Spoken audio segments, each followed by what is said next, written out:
Welcome to the Deep Sleep Science Channel. Tonight, we follow the quiet, almost unbelievable story of a man who began life abandoned on the windswept steppe and went on to shape the largest land empire the world has ever seen.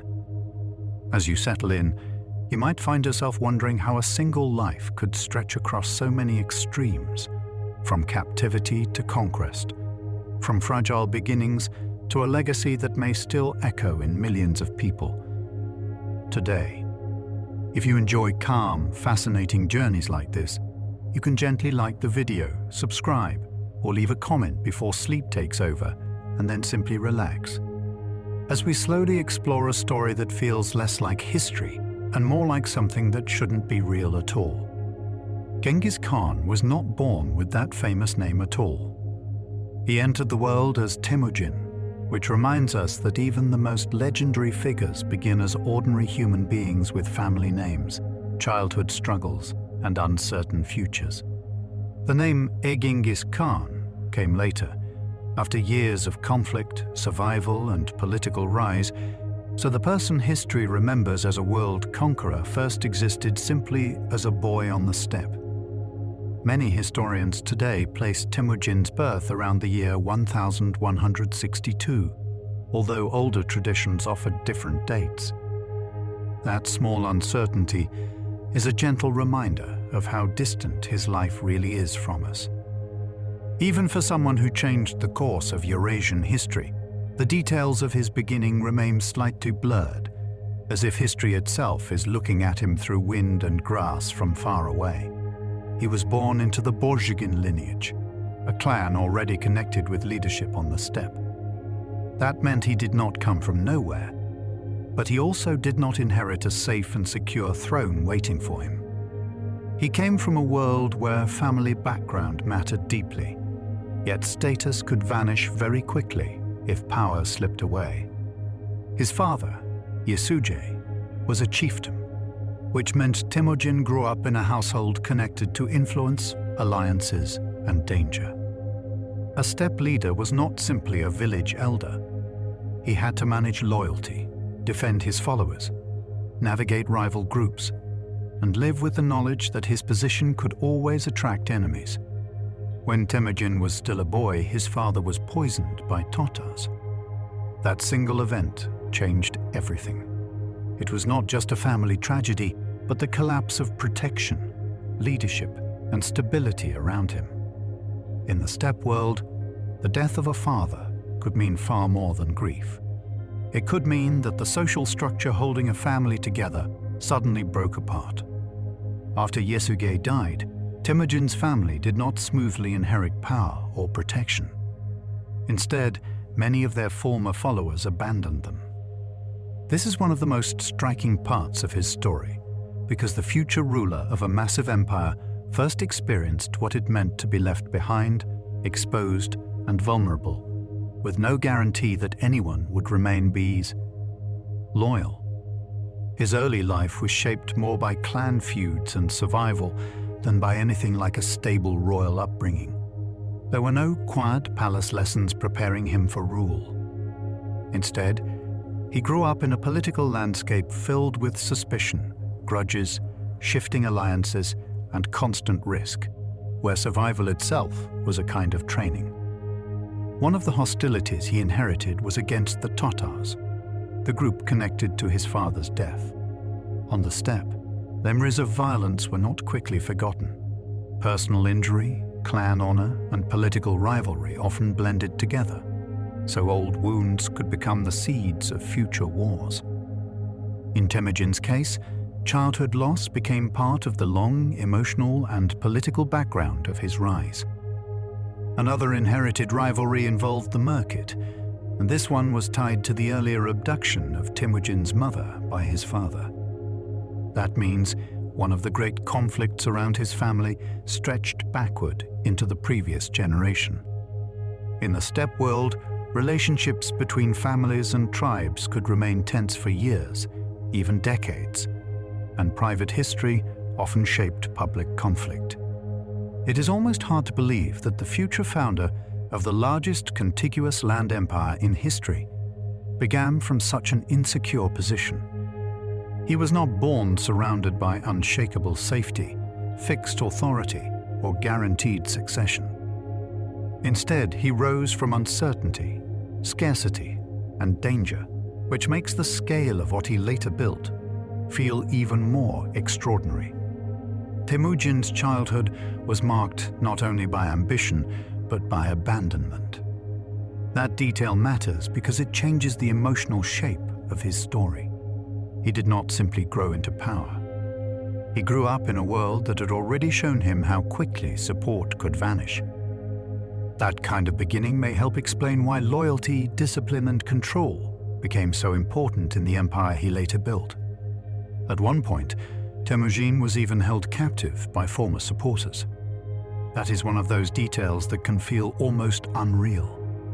The man who would later command armies across continents once found himself powerless in the hands of people who had once been connected to his own circle. His life did not move upward in a straight line.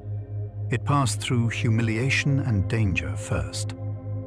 His escape from captivity became one of the defining moments of his early life. It was more than a dramatic incident. It showed that survival, quick thinking, and personal determination were already shaping his path long before he became a ruler.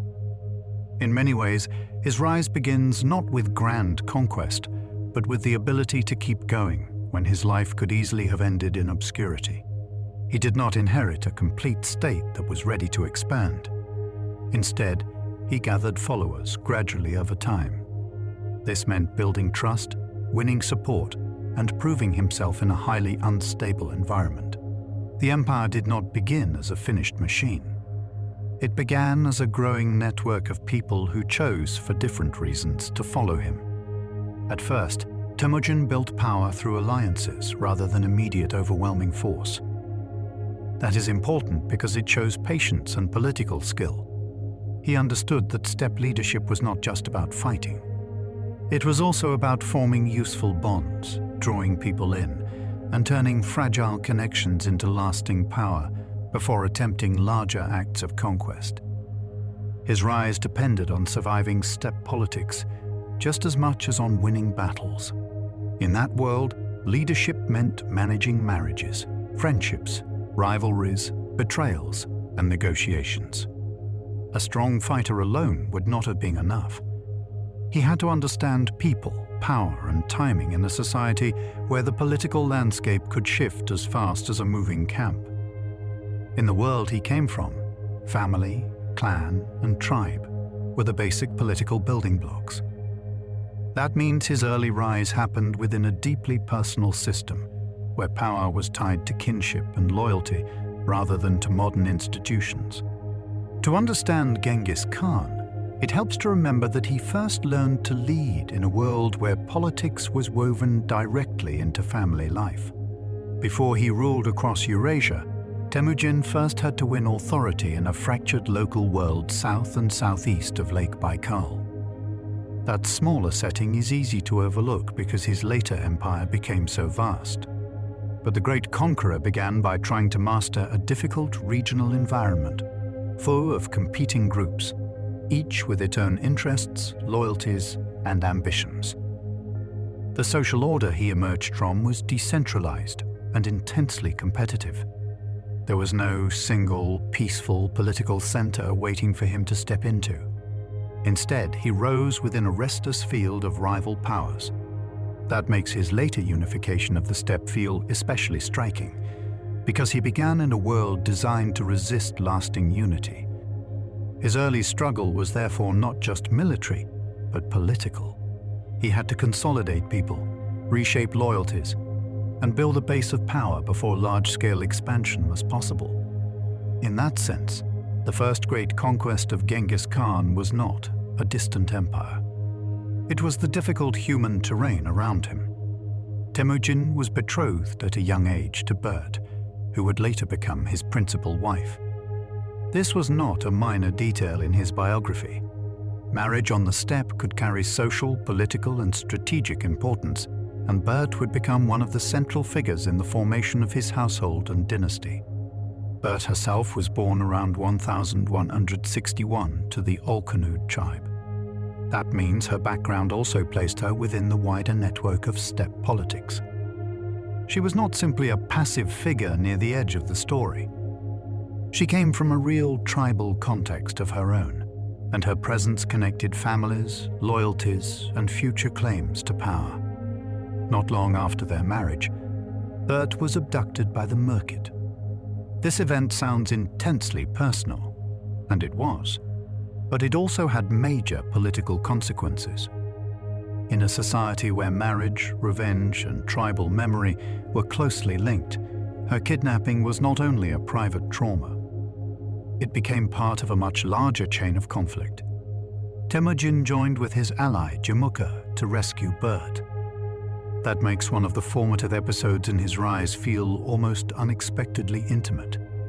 Before the campaigns that shook Eurasia, there was a rescue mission rooted in marriage, alliance, and vengeance.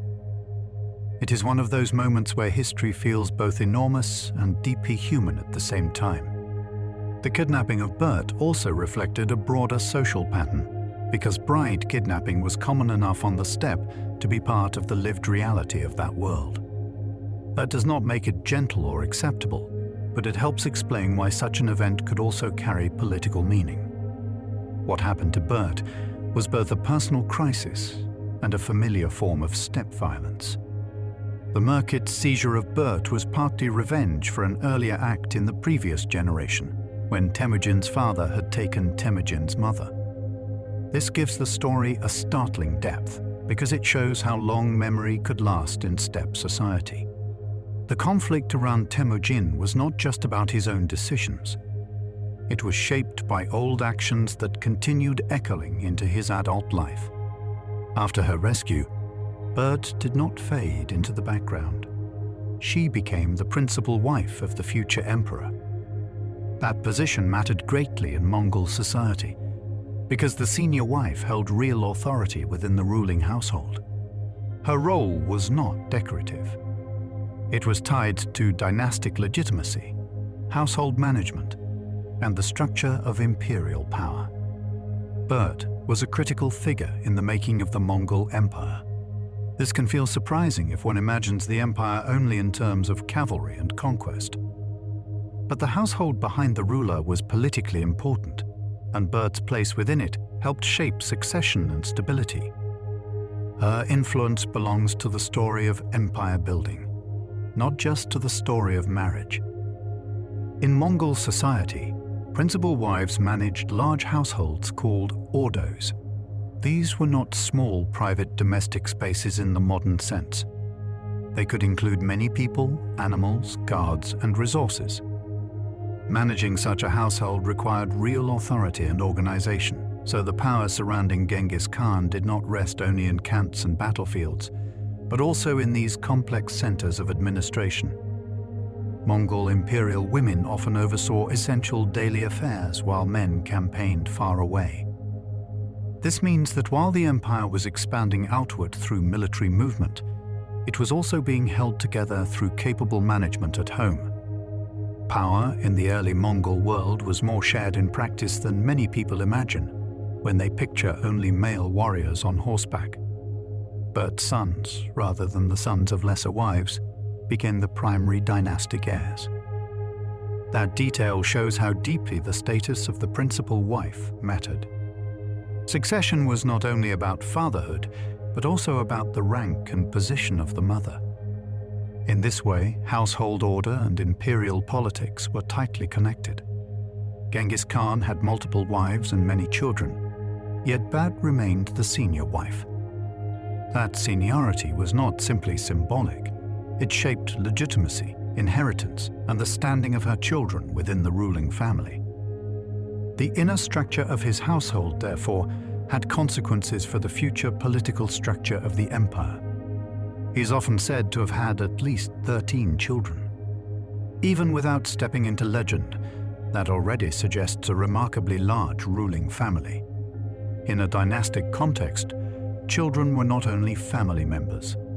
They were future claimants, alliance makers, regional rulers, and carriers of political authority far beyond one generation. Women in the early Mongol Empire held influence that extended well beyond private family life. Their work touched logistics, property, household, succession, and administration. This helps explain why the empire could function even when leading men were frequently away on campaign.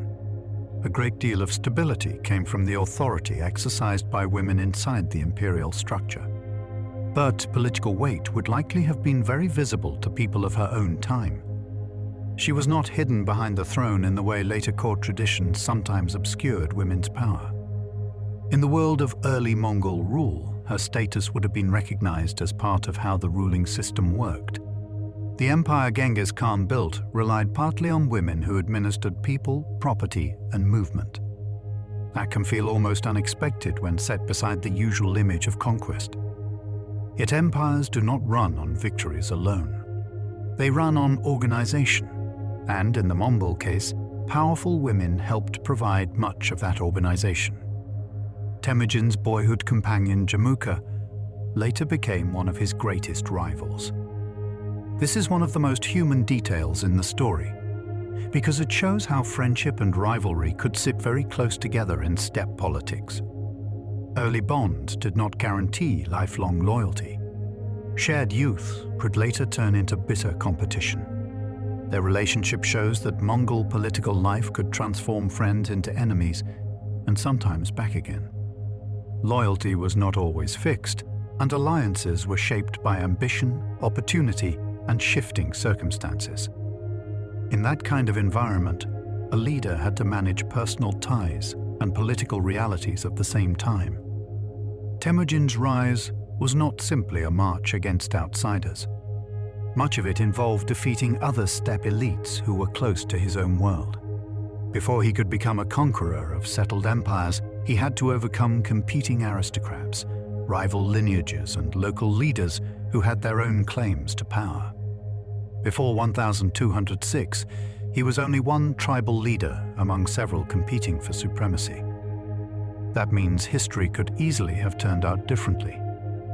At that stage, he was not yet the obvious master of the steppe.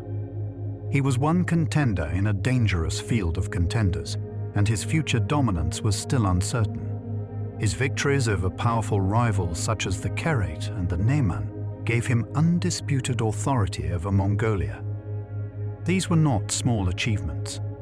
They represent the moment when a contested rise turned into real dominance, and when a regional struggle began to transform into the foundation of an empire. He did not rise simply by peacefully absorbing rivals. In many cases, he eliminated competing aristocratic leadership altogether. This was part of how he broke the old balance of steppe politics. Instead of leaving many strong centers standing, he created a system in which power flowed far more directly toward himself. The steppe was full of nomadic rivals, and he worked to control them before turning outward. That strategic order is one of the most revealing things about him. He did not begin by charging blindly at distant civilizations. He first secured his own political world, making sure the base of his power was strong.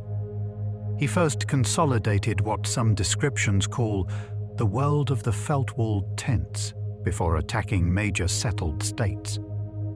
That phrase captures the mobile, tent-based life of the steppe, but it also hints at something larger. He unified a wandering world that many outsiders might have seen as too divided to rule. That patience set him apart from earlier nomad leaders who attacked settled states too soon. He understood that lasting expansion required internal unity first. This may be one reason his achievements became so immense. He did not only seek quick plunder. He built a foundation strong enough to support repeated conquest. In 1206, a great assembly recognized Temujin as Genghis Khan. This moment is often treated as the formal beginning of the Mongol Empire. It was not just a ceremony, but a political transformation, marking the point when his personal rise became the rise of a new imperial order. The title Genghis Khan is often understood to mean something like universal ruler. Whether one focuses on the exact shade of translation or not, the ambition behind the title is remarkable. It suggests a claim reaching beyond ordinary chieftainship towards something wider, grander, and more world-shaped. He was not merely called a Khan, but took the higher standing of Great Khan, supreme ruler of the Mongols. That elevated title signaled that his authority was no longer limited to a small group or a single clan. It declared a new level of leadership that matched the scale of the political order he had begun to create. The year 1206 is widely regarded as the formal beginning of the Mongol Empire. That makes it one of the great turning points in world history. From this moment, a steppe confederation did not remain just a local power. It began becoming the engine of one of history's largest imperial expansions. This moment was less like a palace coronation and more like a political refounding of the steppe itself. Genghis Khan was not reviving an old kingdom in a settled capital. He was reshaping a mobile world of tribes and loyalties into something more unified, more disciplined, and more dangerous. His new state was organized above all for war. That does not mean it lacked politics or administration, but it does mean military purpose sat at the center of its structure. The Mongol Empire was built to move, strike, command, and expand, and its institutions reflected that purpose from the start. The new polity was a personal creation rather than the simple continuation of an older kingdom. That is one reason Genghis Khan's story feels so remarkable. He did not merely inherit a long-established empire and enlarge it. He helped make the very system that would later conquer so much of Eurasia. By unifying peoples of the steppe who had once competed with one another, he created a single power from many rival groups. That unification is one of the biggest large-scale developments in his story. Before the outward conquests, there was this inward transformation, turning division into a coordinated imperial force. That political unification is one reason modern Mongolia remembers him as a founding father. His place in memory is not based only on conquest abroad. It also rests on the idea that he gave political shape and lasting historical direction to the Mongol world itself. When Temujin became Genghis Khan, the change was not just in name. It marked a shift from local clan-based leadership to imperial identity. A man who had survived abandonment, rivalry, and captivity now stood at the center of a new steppe order, ready to shape lands far beyond the horizon. Art 2 continues with the larger structures that made Genghis Khan's rise so unusual, because once he had secured power among the steppe peoples, he began reshaping that power into something durable, organized, and far more expansive than a temporary tribal coalition. Genghis Khan did not rely on bloodline alone to secure his position. Although ancestry mattered on the steppe, he also transformed the political order around him in practical ways. This meant that his success was not simply inherited prestige. It came from his ability to reorganize society so that loyalty to him and to the new ruling system mattered more than older tribal habits. Many modern summaries describe his system as more merit-based than older clan politics. This does not mean it was modern equality, of course, but it does mean that ability, loyalty, and usefulness could matter more than noble birth alone. In a world where many people expected old aristocratic families to dominate, that was a major shift. It helped him attract capable followers who might not otherwise have had such a path upward. He deliberately moved steppe society away from narrow tribal loyalty and toward service to the ruling house. That was a profound change, because tribes had long been the natural center of identity and obligation. By redirecting loyalty upward, he weakened older divisions and made it easier to build a larger state that could survive beyond local rivalries. Traditional clan structures had often undermined earlier nomadic confederations. Steppe alliances could be powerful, but they were also fragile because tribal interests could quickly pull them apart. Genghis Khan understood this weakness very well. His reforms were aimed not only at winning the next conflict, but at preventing the old pattern of internal breakup from happening again. His reforms were meant to create long-term stability rather than just short-term raiding success. Many steppe coalitions before him had been effective in bursts, only to collapse when leadership changed or rivalries returned. What made his achievement different was that he tried to build something with deeper structure, something that could outlast one campaign season. That required breaking older aristocratic patterns that had limited previous steppe states. Instead of allowing established noble lines to keep too much independent power, he reduced their ability to pull followers away into separate camps. In simple terms, he was not just leading the old steppe world.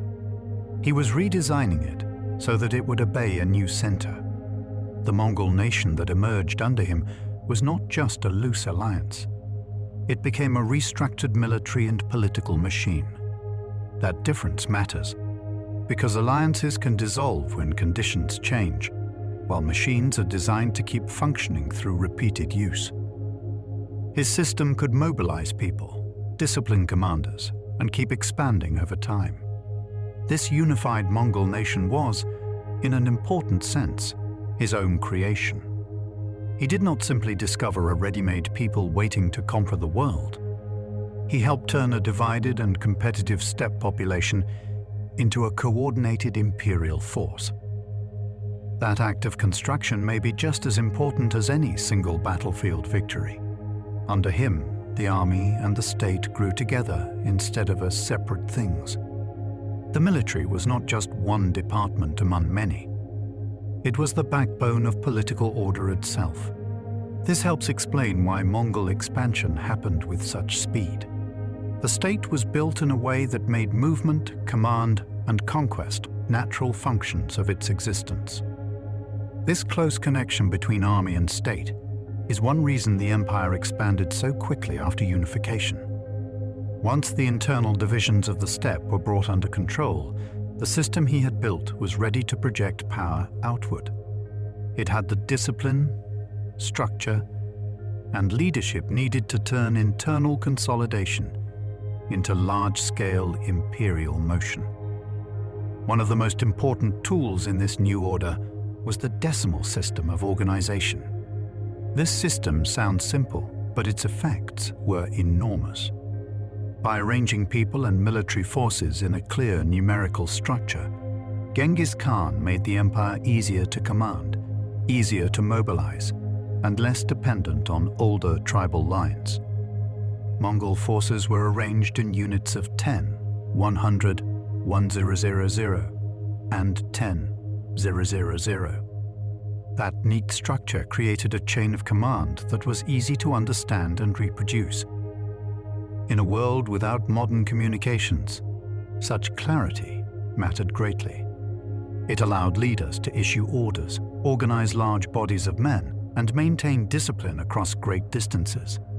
A tumen was the largest standard unit in this hierarchy, usually understood as 10,000 men. The tumen became one of the most famous building blocks of Mongol military power. When people imagine the enormous sweep of Mongol cavalry across Asia, they are often imagining forces organized in this remarkably clear and scalable form. The decimal structure was not just a battlefield arrangement. It also affected administration and mobilization more broadly. That means it shaped how people were gathered, assigned, and managed, not only how they fought.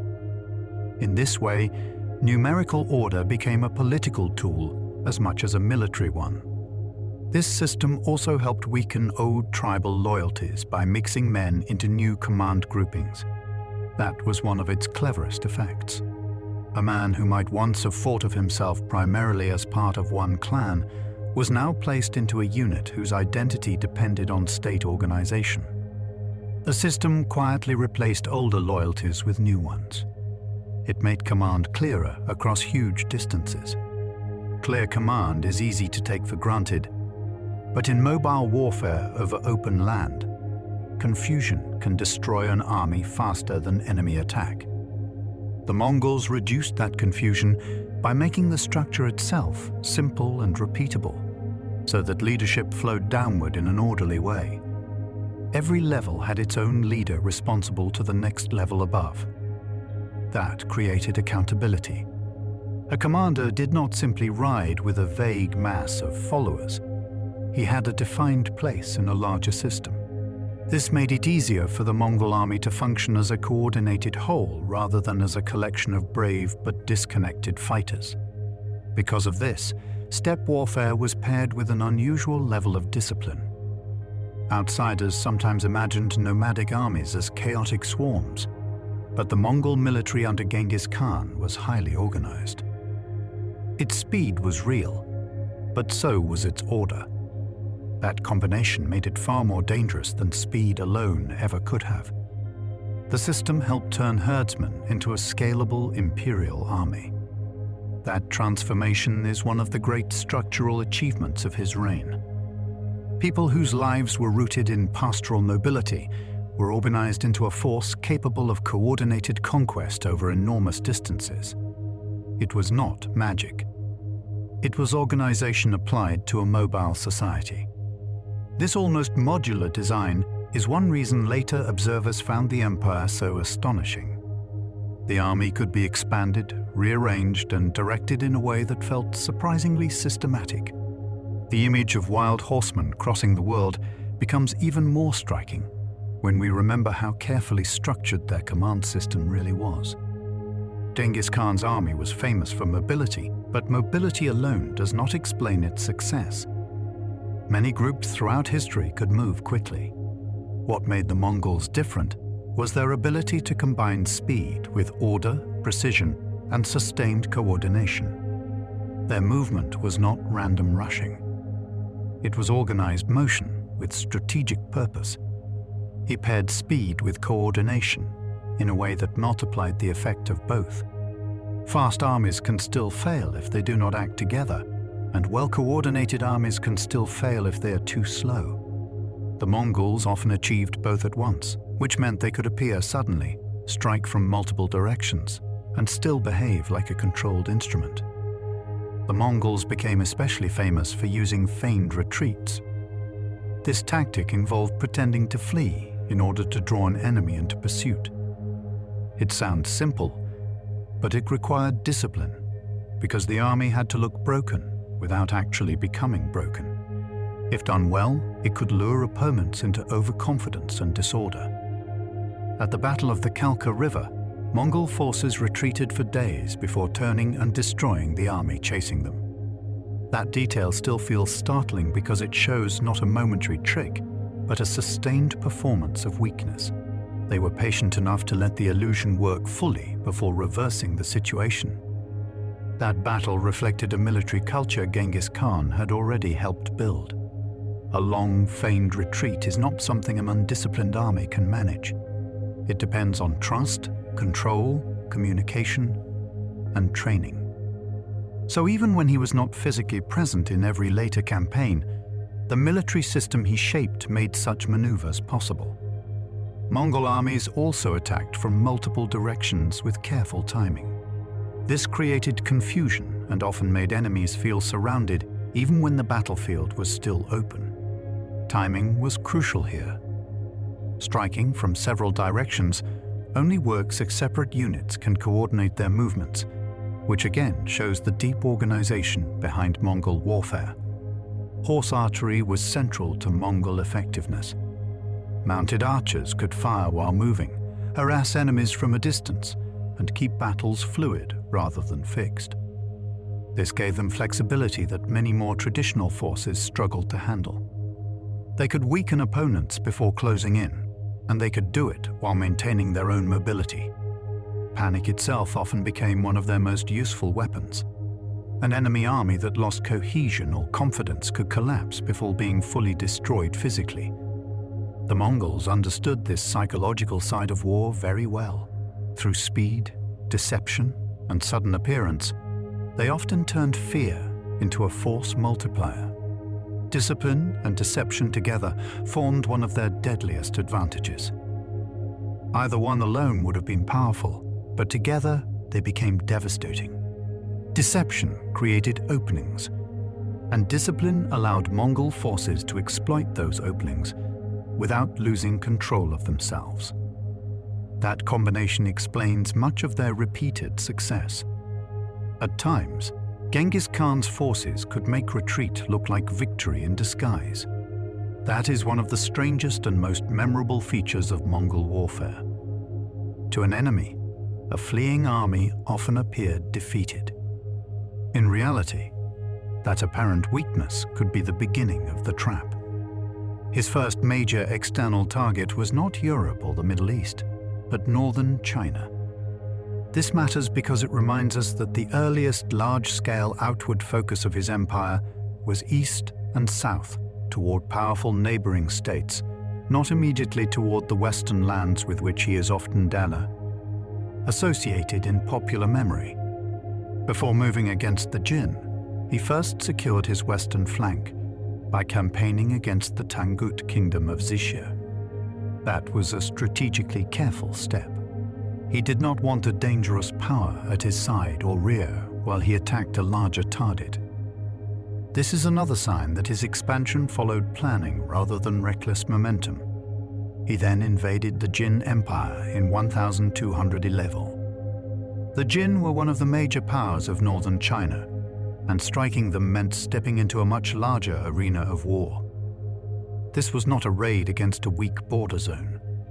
It was the opening of a major imperial confrontation with a sophisticated and wealthy state.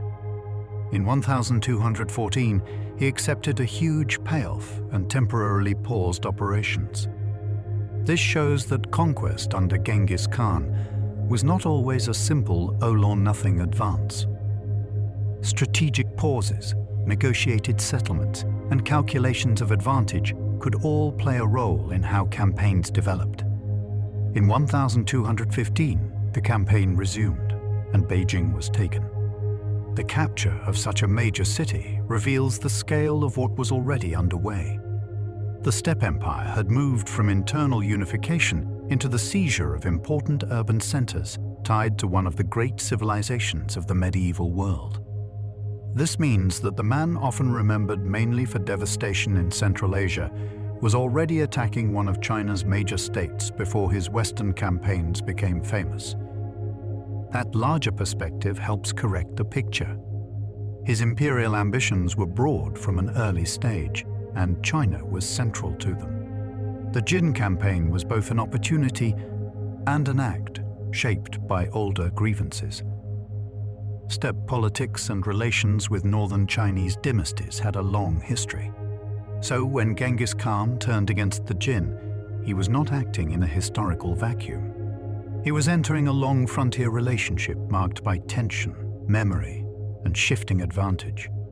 He had reasons connected to earlier Jin interactions with the steppe.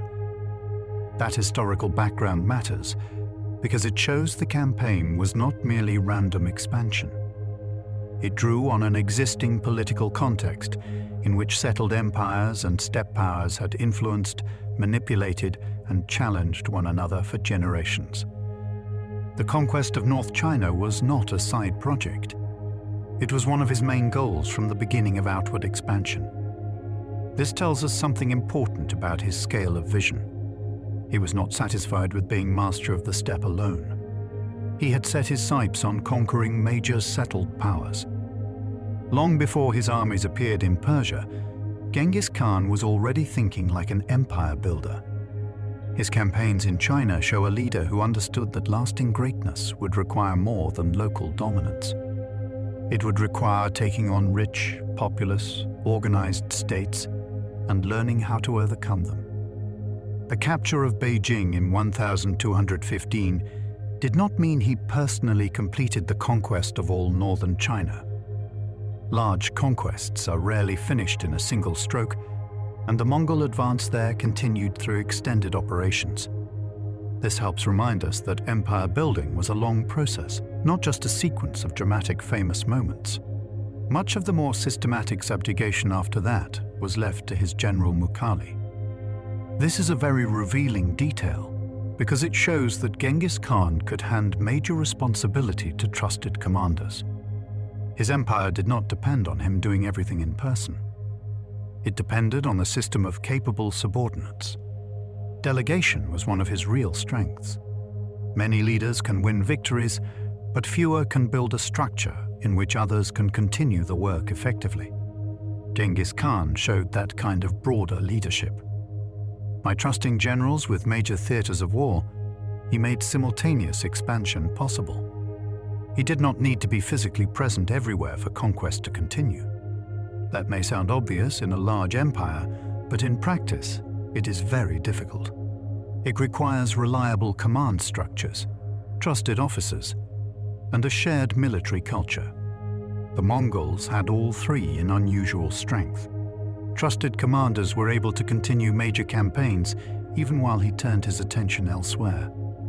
This gave the empire a kind of strategic reach that many rival states lacked. Instead of one army tied to one ruler's location, the Mongol war machine could push in more than one direction at once. This distributed style of conquest allowed for simultaneous campaigning. It widened the empire's pace of expansion because multiple frontiers could remain active. While one region was being pressed under a general, Genghis Khan himself could open another front entirely, keeping enemies off balance across vast distances. Because of this, the empire did not stall when he shifted westward. The Chinese theater could continue even as he became involved in Central Asian affairs. That kind of continuity is a sign of institutional maturity. It suggests that the Mongol Empire had become more than a personal warband following one man's immediate presence. Mukhali's role shows that Mongol success depended on institutional leadership as well as personal charisma. Genghis Khan's personality was certainly powerful, but charisma alone cannot run multiple large campaigns. The continued advance under generals shows how deeply his methods had been embedded in the structure of the state. His empire could strike one great civilization while he personally moved against another. This almost feels unreal in scale, because it means the Mongols were not simply responding to one crisis at a time. They were beginning to operate across the map in a way that only major imperial systems usually could. That kind of strategic multitasking was rare in the medieval world. Most rulers struggled to focus on one major frontier without losing control of another. Genghis Khan's empire, by contrast, was increasingly able to wage war in several zones through coordinated leadership, mobility, and trust in capable commanders.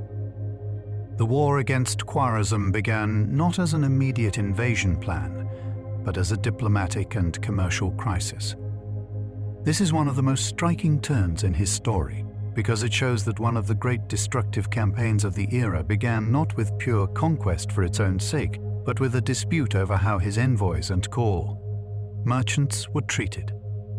A caravan of Muslim merchants under his protection was massacred at Otrar.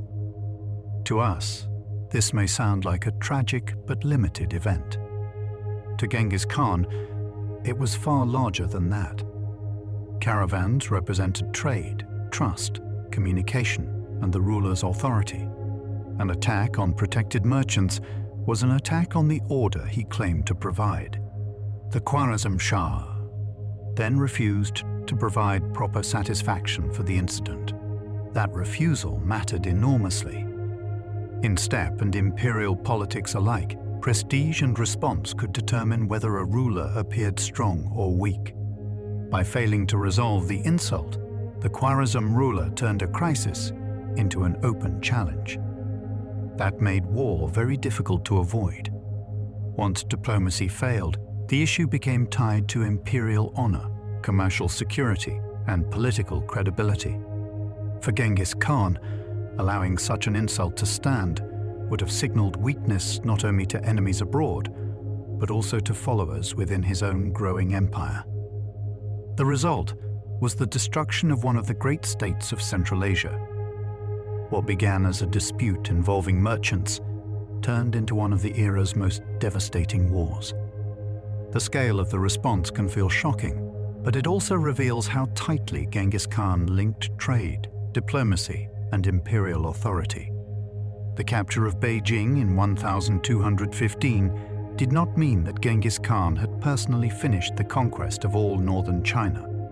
Taking a major city is dramatic, but conquering a large region is something much slower and more demanding. It involves securing roads, dealing with resistance, forcing submissions, and making sure that the victory does not disappear the moment the main army moves away. So even after Beijing fell, the larger work of domination was still unfolding. Much of the more systematic conquest after that was left to his general Mukhali. This is an important detail because it shows that Genghis Khan did not need to stand at the center of every battlefield in person. He could entrust huge responsibilities to commanders who understood his methods and could act with confidence. That kind of delegation is often the sign of a ruler building a durable system rather than chasing glory alone. Delegation was one of his real strengths as a leader. Some conquerors are brilliant only when they are physically present, but their states weaken the moment they step away. Genghis Khan seems to have been different. He built a structure in which trusted people could continue major campaigns without constant supervision, which made the empire broader, faster, and harder for enemies to resist. He did not need to be physically everywhere to keep the conquests moving forward. That sounds simple on the surface, but it is actually one of the hardest things in pre-modern empire building. Without telegraphs, modern roads, or rapid communications, distance could destroy control very easily. The fact that Mongol expansion kept going in multiple places shows how strong his command system had become. Trusted commanders were able to carry out major campaigns in his absence. This meant that the Mongol Empire was no longer just a personal force attached to a single man's location. It had developed enough internal discipline and shared purpose that it could continue acting even when the founder was somewhere else entirely. That made it feel less like a temporary warband and more like a true imperial machine. This distributed style of conquest made simultaneous campaigning possible. Instead of finishing one region completely before beginning another, Mongol power could stretch across multiple fronts at the same time. That created enormous pressure on neighboring states because they were not facing an enemy that moved neatly from one target to the next. They were facing a system that could expand in several directions at once.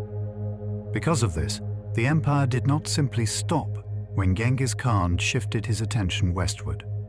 The campaigns in the Chinese world could continue under capable leadership while he dealt with new opportunities and conflicts elsewhere. This continuity is part of what made the Mongol Empire so formidable. It did not depend on constant restarting. It could keep its momentum. Mukhali's role helped show that Mongol success depended on institutional leadership, not just on one person's charisma.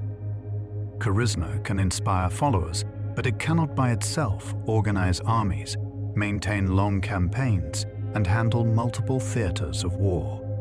The fact that generals could carry out vast operations on their own suggests that Genghis Khan had succeeded in building a broader culture of command. His empire could keep pressuring one civilization while he personally moved against another. That scale is astonishing when you stop and think about it. In practical terms, it meant that Mongol power could remain active in East Asia while new campaigns opened farther west. Very few rulers in the medieval world could operate on that kind of spatial scale with any real effectiveness. That sort of strategic multitasking was rare in that era. Most rulers were tied closely to one court, one region, or one immediate frontier.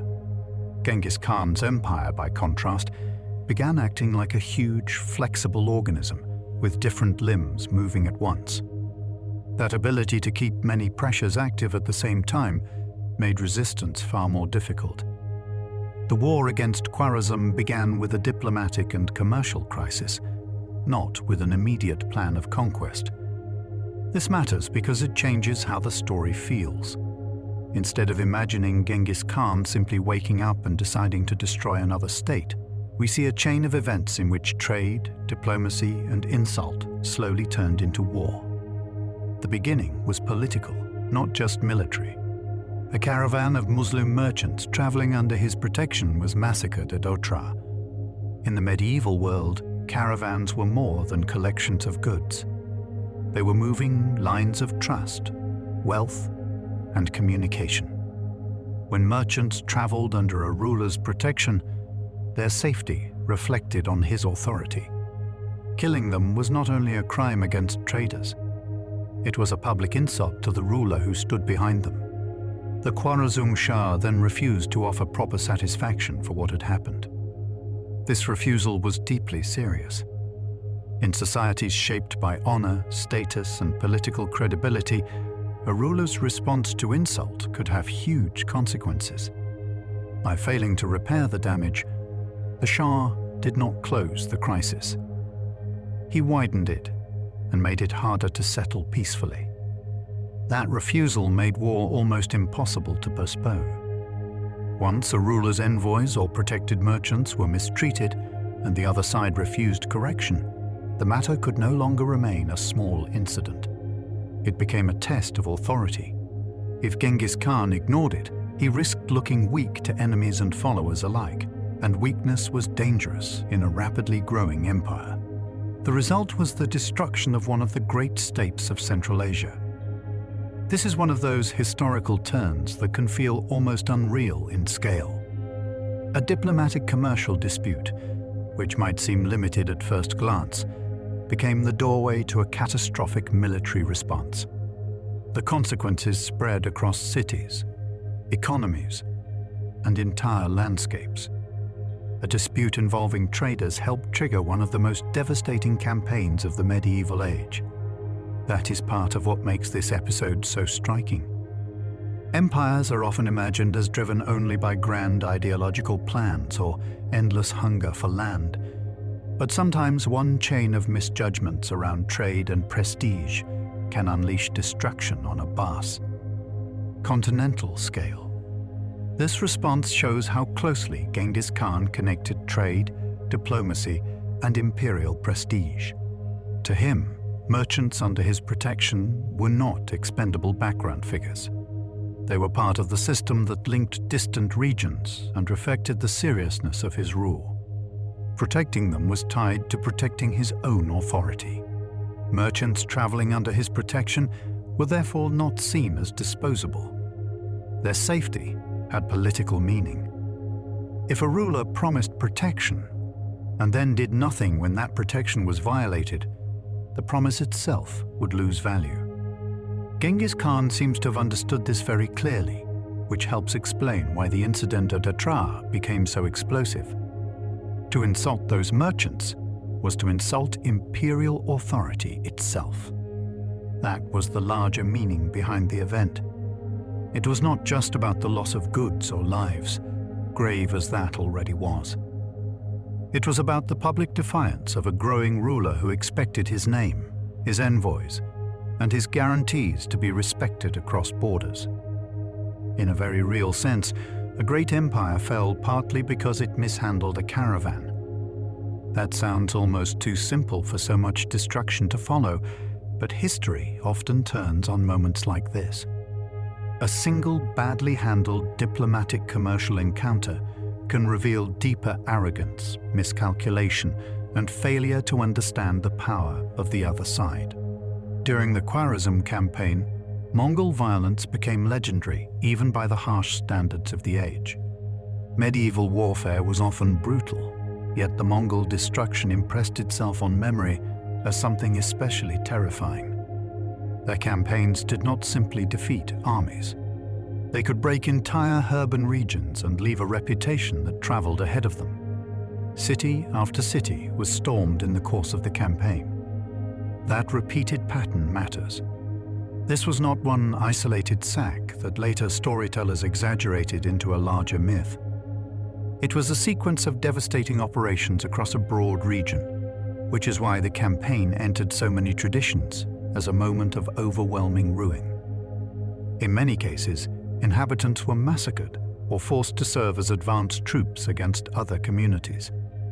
That is especially grim because it meant people were not only destroyed, but also made to participate in the destruction of others. Fear, coercion, and survival were woven together in ways that deepened the trauma of the conquest. Fields and gardens were laid waste during the campaign. This is an important detail because destruction in war is not limited to battlefields or city walls. When cultivated land is ruined, the damage keeps spreading after the soldiers move on. Food systems weaken, local life collapses, and recovery becomes much harder for survivors. Irrigation works were also destroyed, multiplying the damage over time. In many parts of Central Asia, irrigation was essential for agriculture and urban life. To destroy those systems was to attack not only the present population, but also the future productivity of the land. It turned military victory into lasting environmental and economic harm. The war was therefore not only a military conquest, but also a disaster for cities, landscapes, and daily life. It disrupted urban systems and ecological balance together. This helps explain why the campaign seemed so overwhelming to many observers. The blow landed on armies, economies, farms, and infrastructure all at once. Genghis Khan's vengeance was directed not just at enemy soldiers, but at the political and economic base of the Khwarezm realm. In other words, the campaign was not satisfied with battlefield success alone. It aimed to destroy the structures that made the state powerful in the first place, including cities, agriculture, and organized wealth. That helps explain why his name became so terrifying far beyond the immediate battlefield. Fear spread because people heard not only of defeats in war, but of whole regions being broken. A ruler who destroys armies is dangerous. A ruler who can also shatter cities and productive systems becomes something even more frightening in the imagination of neighboring states. The Khwarezm War fixed his reputation for savagery across much of the Islamic world. Once such stories spread, they did more than describe the past. They changed the political atmosphere of the future. People began to hear his name with a particular kind of dread, and that dread itself could shape later responses to Mongol advance. So one caravan incident spiraled into regional ruin on an almost unimaginable scale. That is one of the most haunting patterns in the story of Genghis Khan. A single dispute over protected merchants opened into a war whose consequences reached far beyond the original event.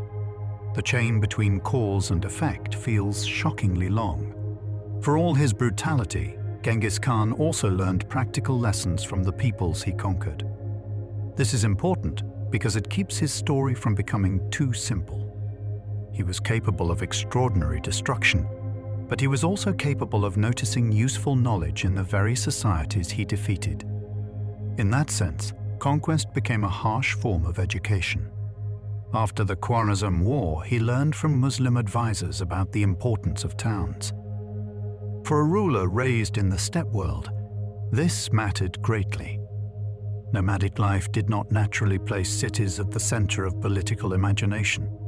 Yet once he ruled over large settled populations, the value of towns as hubs of trade, taxation, craft, and control became impossible to ignore.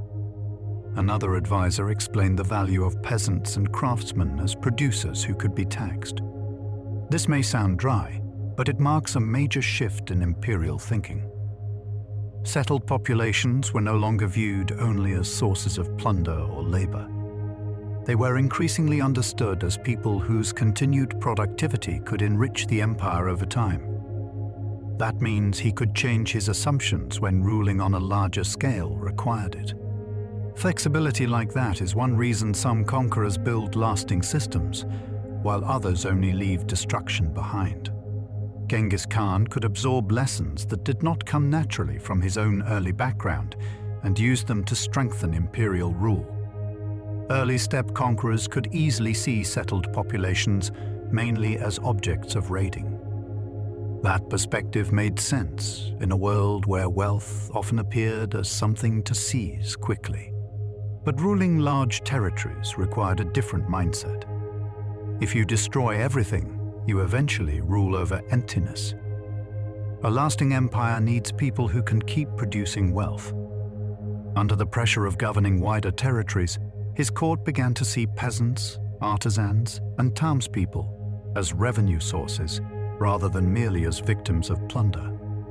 This marked a practical transition from conquest to rule. It was not necessarily a gentle transition, but it was an important one for the empire's survival. This shift was essential for turning raids into durable government. Raiding can bring sudden wealth, but taxation and administration can sustain a state over years and generations. Genghis Khan's evolving understanding of towns and production helped move the Mongol project in that direction, even if the process remained uneven. It also marked a mental transition from steppe supremacy to imperial governance. This is a deep change. To dominate the steppe is one thing. To govern farmers, artisans, cities, roads, and markets across multiple civilizations is something much larger. His empire had to learn a new way of thinking because its scale demanded it. He did not begin as an urban administrator. His world was shaped by mobility, kinship politics, and pastoral life. Yet conquest forced him into contact with urban systems that could not simply be ignored. In that sense, the expansion of his empire changed him as well. Power pushed him toward new kinds of understanding. One of the strangest truths about his story is that conquering the world helped teach him why cities mattered. The great destroyer of towns also had to learn their value. That tension captures something essential about Mongol history. Devastation and adaptation were happening side by side, often within the same reign. Early Mongol rule did not immediately create what we would think of as a normal, centralized civil state.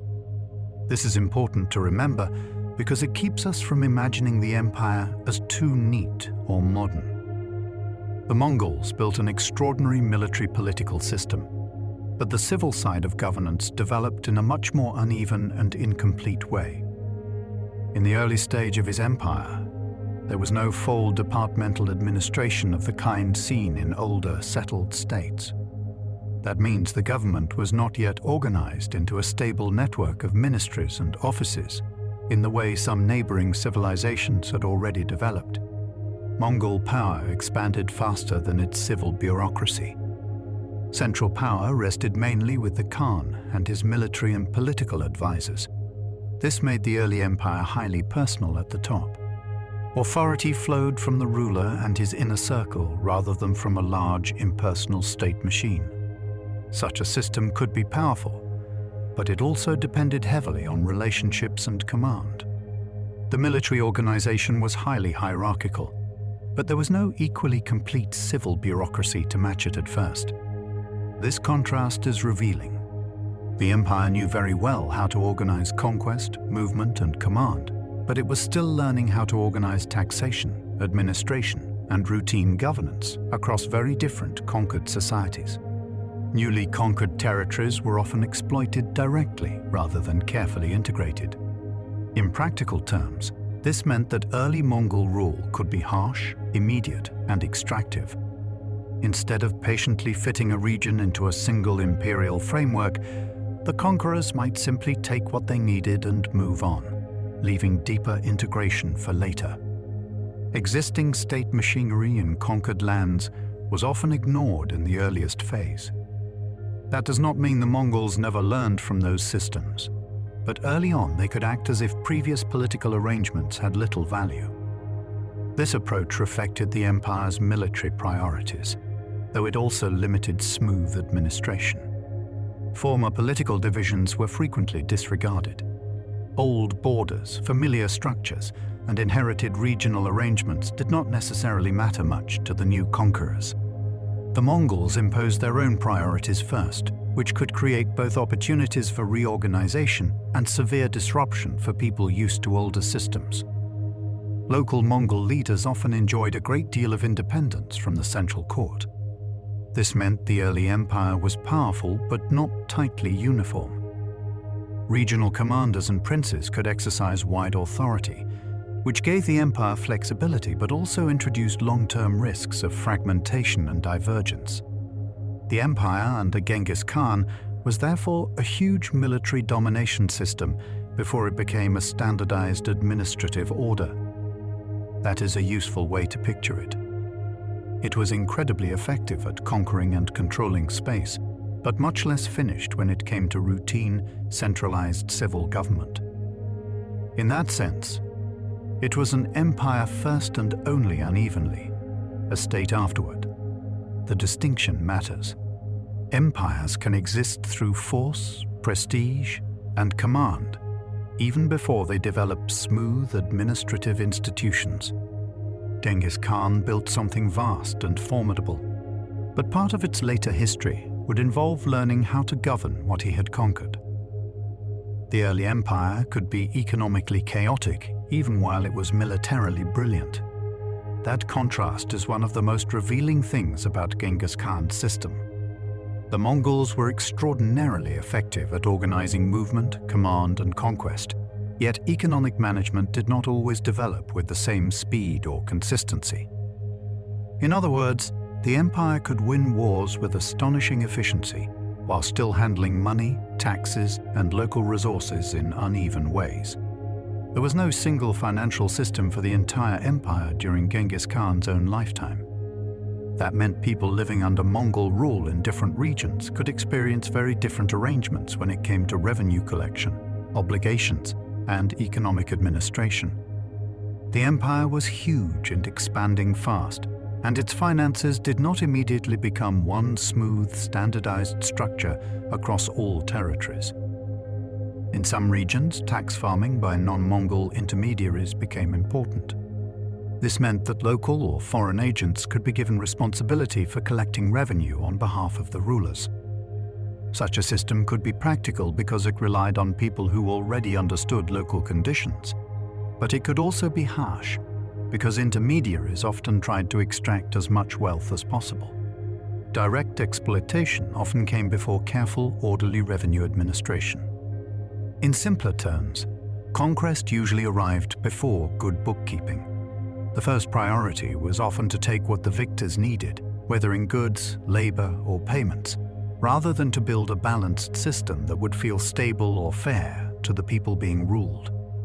This decentralization carried disintegrating effects within it from the very beginning. When different regions are managed differently, and when local authorities enjoy wide freedom, a state may remain powerful for a time, but also become harder to hold together in the long run. What made the empire flexible in one moment could make it fragile later.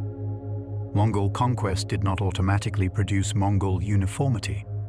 That is an important point, because people often imagine conquest as creating a single pattern everywhere. In reality, the empire spread across many societies with their own institutions, customs, and habits of government, and those local differences did not disappear overnight just because Mongol armies had won. Different parts of the empire developed in different ways depending on local traditions. A region with a strong settled bureaucracy, an open tax base, or an old written administrative culture would not look the same under Mongol rule as a more mobile frontier zone. The empire therefore became a patchwork of adaptations rather than a single identical model repeated across the map. In some places, conquered civilizations shaped Mongol rule administratively more than the Mongols reshaped those civilizations. This is one of the more surprising realities of empire. Military conquest gave the Mongols power, but local administrative traditions often taught them how to use that power in practice. In that sense, rule could flow backward as well as forward. That is one reason later Mongol states could become deeply Chinese, Persian, or Central Asian in character. Over time, Mongol elites in different regions absorbed local habits of governance, language, law, and court culture. The original imperial structure remained important, but it did not prevent strong regional transformation. Genghis Khan created a framework that later rulers had to learn how to govern from within. His achievement was to build the vast skeleton of empire, but the flesh of day-to-day rule had to be developed over time by his successors and advisors. This helps explain why the empire's later branches could look so different from one another. One of the most important non-Mongols around Genghis Khan was Yelu Chukai. He stands out because he shows how much the Mongol Empire depended not only on warriors, but also on thoughtful advisors from conquered or neighboring peoples. His presence reminds us that imperial success was not built by cavalry alone. Yelu Chukai was a Khitan advisor with a strong Chinese education. That combination made him especially valuable in a court that was ruling over more settled populations than its founders had originally been used to managing. He brought knowledge from a world of texts, taxation, and government that was very different from the older steppe way of life. He famously argued against converting all of North China into pastureland. This is one of those moments in history that can feel astonishingly important. Without that intervention, enormous settled regions might have been treated mainly as open land for animals, rather than as productive agricultural and urban spaces full of people, farms, and taxable wealth.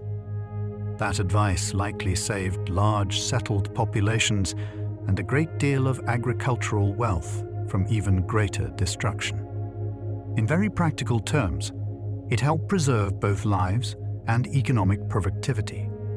It is a reminder that a single advisor, speaking at the right moment, can influence the fate of whole regions. Yelu Chukai later helped make taxation in Mongol-controlled China more rational. That mattered because conquest creates power, but taxation sustains it. A ruler who wants a lasting state needs more than plunder. He needs regular income, and Yelu Chukai helped push Mongol governance toward that more durable model. His influence shows that the Mongol Empire was built with foreign expertise as well as Mongol force. The victories of mounted armies opened the door, but advisors like Yelu Chukai helped decide what kind of system would exist on the other side of that door. Empire was a partnership, though not an equal one, between conquerors and skilled administrators. Genghis Khan was willing to listen to useful talent from conquered societies.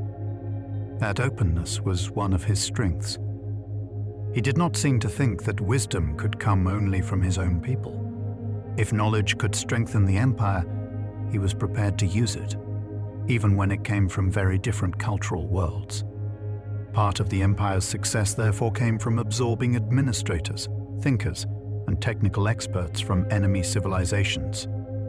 This is a quiet but essential side of conquest. Armies can break states apart, but people with experience in writing, accounting, law, and logistics can help build a new one out of the pieces. Without this kind of pragmatic borrowing, Mongol rule in China would have been much less durable. A mobile, conquering elite could dominate by force for a while, but ruling large agricultural populations over time required methods and knowledge that had already been developed in settled traditions. Borrowing that knowledge was a practical necessity. One of history's most feared conquerors could also be persuaded by an argument about tax revenue. That detail feels strangely human and almost surprisingly ordinary amid all the dramatic conquest. It reminds us that empire is often shaped not only by battles and vengeance, but by conversations about grain, labor, and how wealth actually flows. The Uyghurs were another crucial source of institutional help for the Mongols. Their importance is sometimes overlooked, but they played a major role in giving the empire tools for administration and written communication. In that sense, they helped transform conquest into something more organized and durable. Uyghur advisors served at the Mongol court and contributed practical knowledge. A conquering empire spread quickly, but it still needed people who knew how to record, transmit, and manage information. Advisors from the Uyghur world helped provide exactly that kind of support. For a time, the Uyghur language was widely used in the court chancery alongside Mongol. This tells us that the empire was not culturally closed or linguistically rigid. It used the resources that worked, and language itself became part of the borrowed machinery of rule.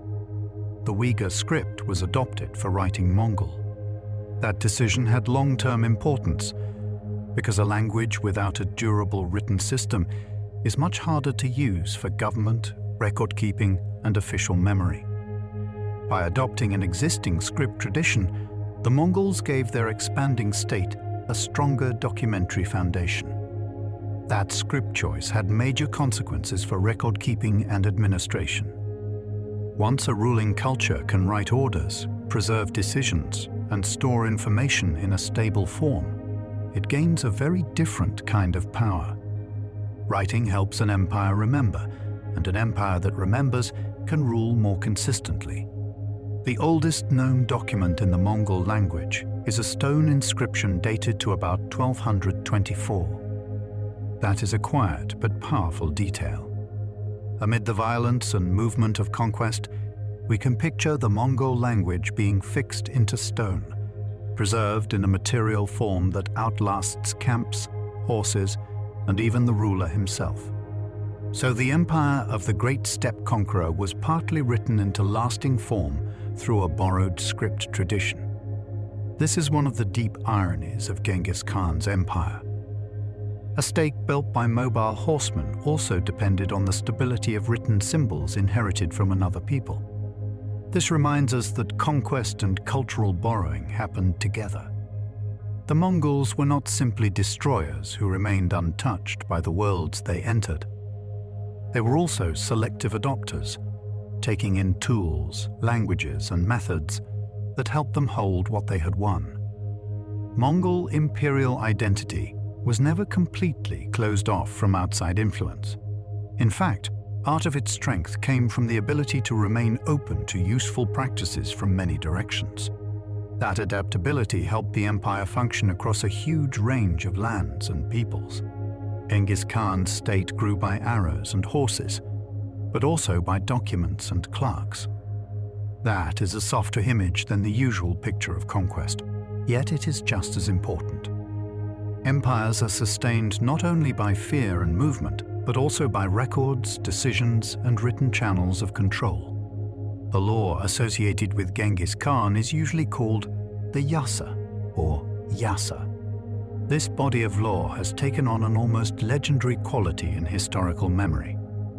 It is often spoken of as if it were a single great code, though the reality appears to have been more complex and less neatly organized. It is often described as the tribal law of Genghis Khan applied to the Mongol state. That means steppe custom, rulership, and political discipline were elevated into something with wider imperial force. The personal and tribal norms of one world became part of a broader structure of command. Modern scholarship often treats the Yasa less as one tidy written code and more as a body of decrees, rulings, and regulations. That distinction matters because it makes the law feel more dynamic. Instead of imagining one perfect law book, it may be better to imagine an evolving set of commands tied to the ruler's authority. The Yasa could operate alongside local laws in different parts of the empire. This reflects the practical flexibility of Mongol rule. Rather than replacing every legal tradition everywhere at once, the empire could allow multiple systems to exist together as long as Mongol authority remained above them. In Mongol Iran, for example, it could stand beside Islamic Sharia. That tells us the empire did not always insist on one exclusive legal order. Local traditions could continue, though they now existed within a larger imperial framework shaped by Mongol priorities. The Yasa helped regulate the conduct of elites and define criminal responsibility among Mongols. In other words, it was not only about punishing ordinary people, it was also part of the effort to discipline the ruling class itself, which mattered greatly in a system trying to hold together powerful military leaders and royal family members. Its reputation eventually became larger than the surviving evidence for its exact wording. This is common with influential historical laws. People remember their force, their symbolism, and their role in shaping behavior, even when the original details grow harder to recover with precision. Even so, it remained important enough to be remembered across far-flung successor states. That continued memory tells us that it carried real authority in Mongol political culture. A legal tradition does not keep echoing across regions unless it has left a strong impression on how rule is understood. Genghis Khan therefore left behind not only conquests, but also a legal political tradition. His empire was not merely a collection of victories. It also involved norms of obedience, discipline, and rule that helped define what Mongol power meant. Part of his power came from making steppe custom feel like imperial law. That transformation is one of the great shifts of his reign. Practices rooted in one mobile society were expanded until they could help govern vast populations spread across many cultures and landscapes. Genghis Khan ruled through assemblies known as kurultais. These gatherings mattered because they show that power in the Mongol world was not expressed only through solitary command. Important political decisions could also take shape through formal assemblies of leading nobles and figures of authority. A kurultai was a great assembly of Mongol nobles and leaders. It served as a place where major matters could be discussed, confirmed, and made legitimate in the eyes of the elite. Even a ruler as powerful as Genghis Khan worked within this broader political culture. His own recognition in 1206 came through such an assembly. That means the founding moment of the Mongol Empire was not just a personal claim. It was tied to a gathering that gave collective legitimacy to his new status as Genghis Khan. After his death, another kurultai was needed to select the next great Khan. This is a reminder that succession in his empire was not simply automatic inheritance in the modern sense. The Ru's death opened a political process that still required recognition and agreement among key figures. Succession, therefore, was not based on pure primogeniture alone. The eldest son did not automatically and unquestioningly become the next supreme ruler. Instead, dynastic politics, family relationships, and elite approval all played important roles in deciding who would follow. Jochi, his eldest son, died before him. That fact shaped the succession problem in major ways. The death of the oldest son removed the most obvious heir by birth order and made later decisions more politically delicate. Chagatai, though older than Ögedei, was passed over. This shows that seniority alone did not determine the outcome. Personal qualities, family tensions, and the founder's own judgment all influenced who was considered most suitable to hold the empire together. Ögedei became the chosen successor. His selection mattered greatly because the empire Genghis Khan left behind was still expanding and still full of powerful princes, generals, and competing interests. The wrong choice could have torn it apart very quickly. Genghis Khan took care to ensure that his other sons would obey Ögedei. That tells us he understood succession as one of the most dangerous moments in imperial life. Founding an empire was one challenge. Keeping it from collapsing in the next generation was another. Even the founder of the Mongol Empire knew that succession management could make or break everything he had built. This may be one of the quietest, but most important, truths about his reign. No empire is secured forever by conquest alone. In the end, it must also survive inheritance. Genghis Khan's empire continued growing even after his death, which is one of the clearest signs that he had built more than a temporary wave of conquest. Many Rus expand while they are alive, only for their work to shrink or collapse once they are gone. In his case, the opposite happened. The structure he created was strong enough that later generations could push it even farther across Eurasia. He died in 1227 during a campaign against Xixia, not at the moment when the empire had reached its greatest size. That detail matters because it reminds us that the most famous map of the Mongol Empire was not the exact map he personally ruled at death. He left the world while the imperial project was still moving forward, with momentum still inside it. After his death, his descendants carried Mongol power much farther.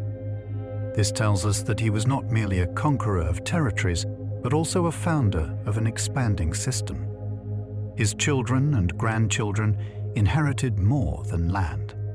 They inherited an army, a political tradition, and a sense of imperial direction that kept unfolding after him. At its greatest extent, the Mongol Empire stretched from the Pacific all the way toward the Danube and the Persian Gulf. That range is so immense that it can be difficult to hold in the mind at once. It linked East Asia, the steppe, Central Asia, the Middle East, and parts of Eastern Europe inside one broad imperial world. At its peak, it covered about 9 million square miles, or roughly 23 million square kilometers. That is a scale so large that it can feel almost abstract, but it helps explain why Genghis Khan's story seems larger than ordinary history. The empire became not just big, but continent-sized. It became the largest contiguous land empire in world history. This is one of the defining superlatives attached to his legacy. Other empires have sometimes controlled great total areas, especially across oceans. But in terms of one connected block of land, the Mongol Empire set a record that still stands. Later, Mongol expansion reached as far as Poland, Syria, Korea, and Vietnam. This fact gives the empire an even more startling shape, because it shows just how many different worlds felt its pressure. Forested Europe, Middle Eastern cities, East Asian kingdoms, and Southeast Asian regions all found themselves dealing with forces linked to the state he founded. The empire's most expansive map was therefore a post-Genghis achievement built on the foundations he created. That distinction is important. He did not personally conquer every place later colored into the Mongol realm, but he made those later conquests possible by building the military and political engine that his descendants inherited. He did not conquer the final empire with his own hands, but he designed the machine that did. This may be one of the best ways to understand his place in history. He was the architect of momentum. What followed after him was, in many ways, the continued unfolding of structures he had already set in motion. Very few founders have left behind a state that expanded so dramatically after their death. Usually, death weakens a conquest. In his case, death came while the empire was still full of energy. That unusual pattern is one reason why his legacy feels so extraordinary compared with that of many other conquerors. Genghis Khan is often remembered as an unstoppable conqueror, yet climate may also have helped his rise in important ways. This does not take away from his skill, but it adds a deeper layer to the story. Even the greatest human achievements happen inside natural conditions, and in his case, the environment may have quietly strengthened the material base of conquest. Tree ring studies point to a 15-year period of unusually wet and mild conditions in central Mongolia during the years of his rise. Tree rings act like natural records of climate, preserving evidence of wetter or drier seasons. When researchers studied them, they found that the timing of this favorable climate lined up strikingly with Mongol expansion. This unusually wet period roughly covered the years 1211 to 1225. That means the empire was growing during a stretch of time when the environment may have been especially helpful to pastoral life. Such timing matters because on the steppe, grass, animals, and movement were deeply connected. More moisture meant more grass across the grazing lands. That may sound simple, but for a mobile pastoral society, it was enormously important. Grass feeds horses and herd animals, and those animals in turn support transport, warfare, and daily life. A greener landscape could quietly strengthen the empire from the ground up. More grass also meant larger herds and more war horses. This is one of the most striking links between climate and conquest.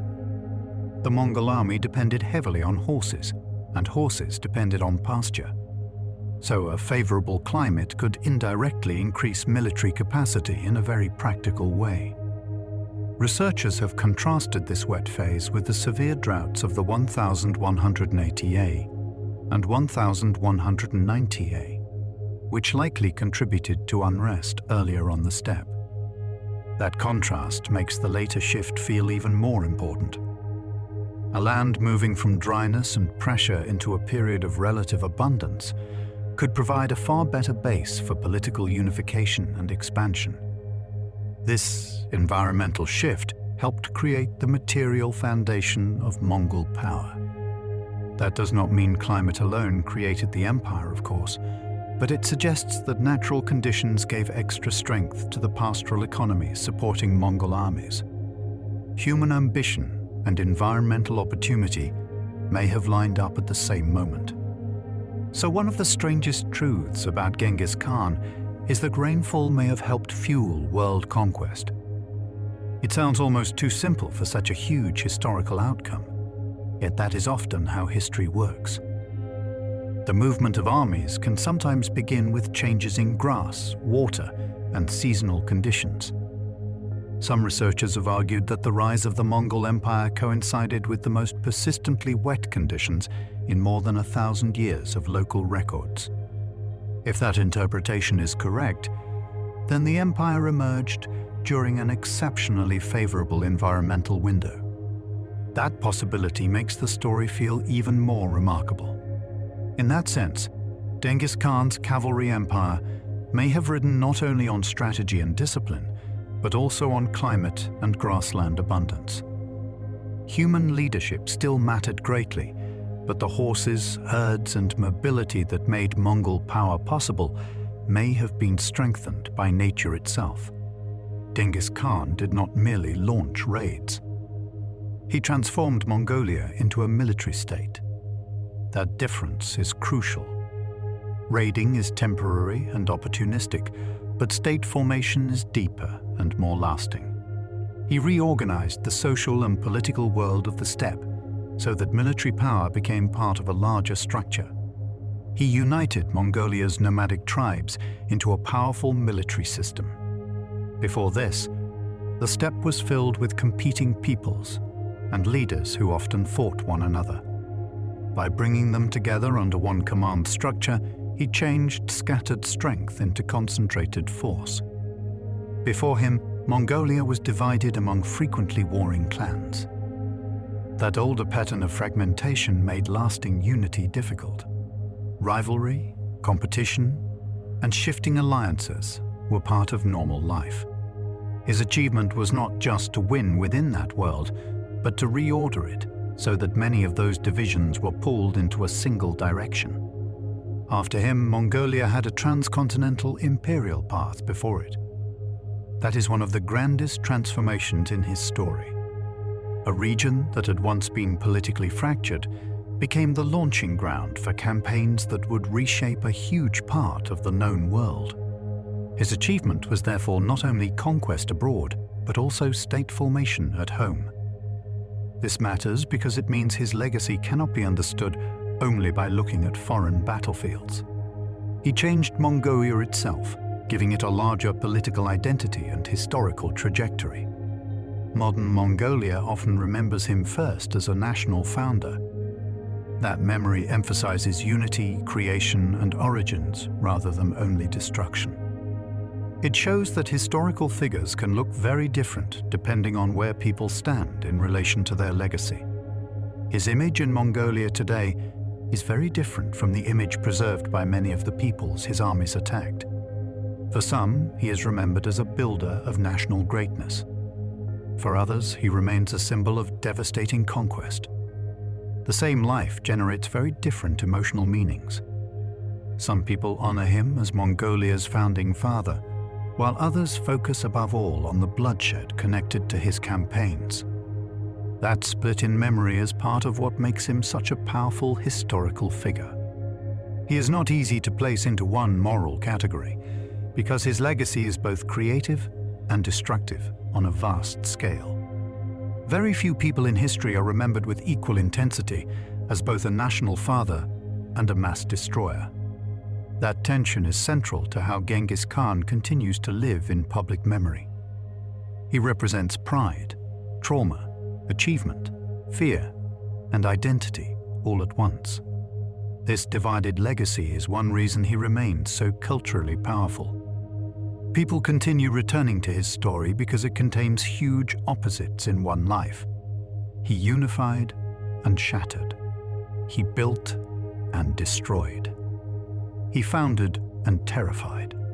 That combination keeps his memory alive in a way simpler figures often do not. Genghis Khan's burial place remains unknown. This is one of the most haunting details about him. For a man who shaped so much of world history, the location of his grave has not been securely identified, which leaves a deep sense of mystery at the center of his story. According to tradition, he took the location of his burial site to the grave. Whether told simply or symbolically, that idea fits the larger aura surrounding his death. The founder of the vast empire seems to disappear from the landscape almost as mysteriously as he once appeared within history. Many scholars think the grave may lie in remote and protected sacred ground. That possibility adds another layer of distance to the mystery. The site, if it survives undisturbed, may exist in terrain meant to remain hidden, untouched, and guarded by reverence as much as by geography. Some researchers have used known invasive technologies in the search for his tomb. Modern tools such as remote sensing and survey techniques allow people to investigate landscapes without immediately disturbing them. This reflects a careful balance between curiosity and respect. Others argue that searching for the grave goes against the spirit of his wishes. This is a serious point, because the tomb is not only an archaeological puzzle, it is also part of a cultural and ethical question about whether some dead should be left where tradition intended them to remain.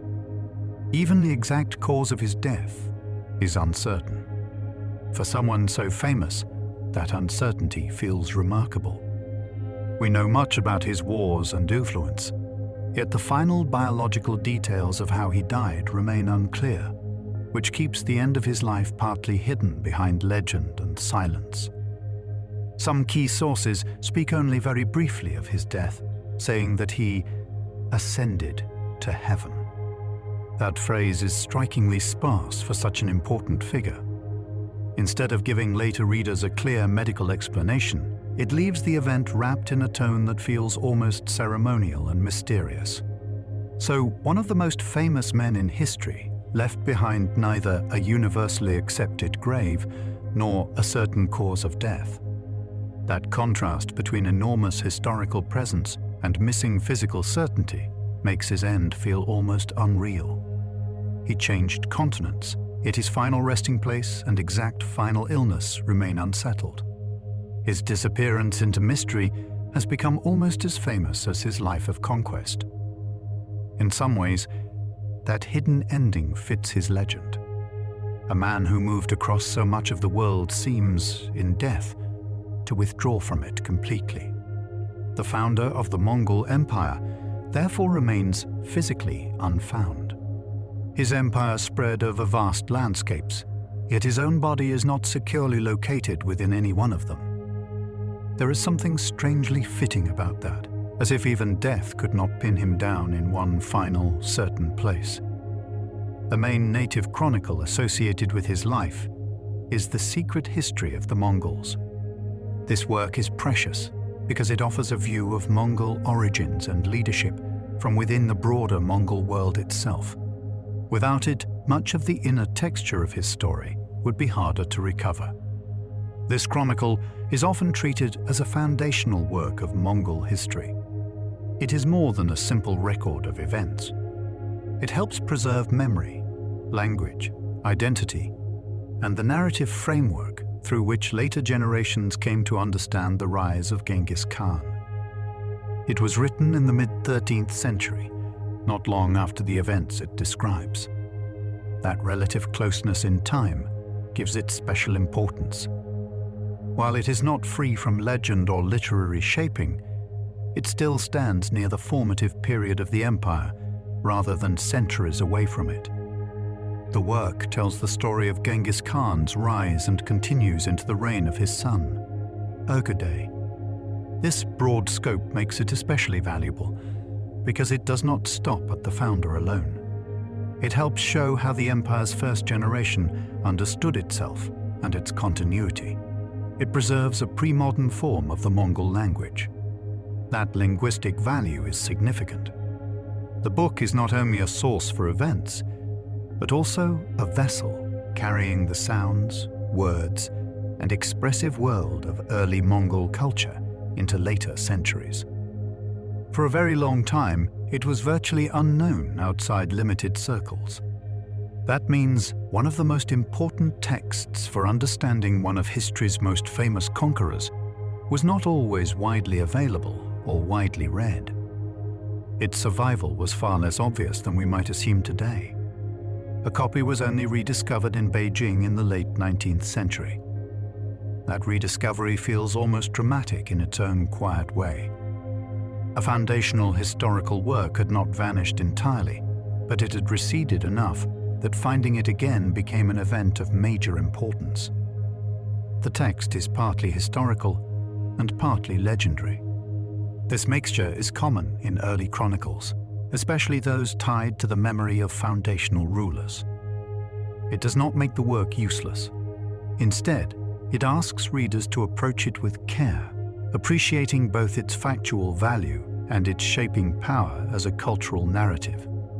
Even so, it remains central to how later generations reconstruct Genghis Khan's life.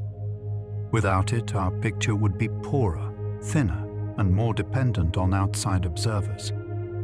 The chronicle helps give the Mongol side of the story a voice. One of the greatest conquerors in history is therefore known partly through a text that almost disappeared from wide knowledge. That fact carries a quiet irony. The memory of a world-changing ruler survived not only in monuments, descendants, and foreign histories, but also in a difficult book tradition that nearly slipped from view. Genghis Khan's memory survived not only in monuments and descendants, but also through a difficult and rediscovered textual tradition. That is a gentle reminder that even the lives of very powerful people do not remain visible automatically. Sometimes their stories survive because manuscripts endure in fragile ways, passed through copying, preservation, and unexpected rediscovery. In his case, the memory of a man who reshaped Eurasia also depended on the quiet survival of words. His legacy also includes a remarkable debate in genetics. That debate matters because it shows how the influence of a ruling dynasty can echo not only through politics and memory, but perhaps through biology as well. Very few historical figures are discussed in terms of a possible genetic footprint spread across such a large part of the world.